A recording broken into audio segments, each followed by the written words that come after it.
Welcome to the Slop Temple. We pray this video helps.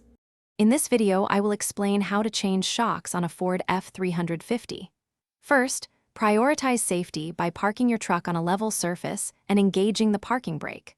Always use sturdy jack stands to support the vehicle after lifting it, never relying solely on a jack.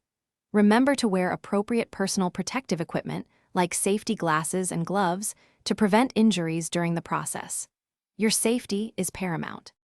Once your F350 is safely secured, it's time to remove the old shocks. You'll typically find one upper and one lower mounting bolt for each shock.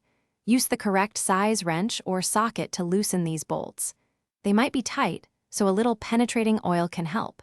After removing the bolts, carefully compress the old shock and pull it free from its mounting points. Be ready for it to extend if it's still under pressure. Now, let's install your new shocks. Many new shocks come with a strap holding them compressed. Cut this only when ready to install. Carefully align the new shock with its upper and lower mounting points. Insert the bolts and hand tighten them first.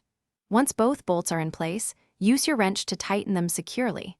Always refer to your Ford F350's service manual for the exact torque specifications to ensure proper installation and safety.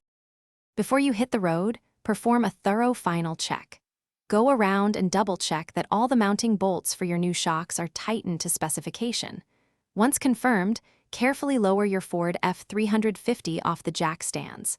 Take your truck for a short test drive on varying road conditions. Listen for any unusual noises and feel for improved ride quality. Enjoy your smoother, more controlled ride. Thanks for watching. Consider subscribing if we helped you.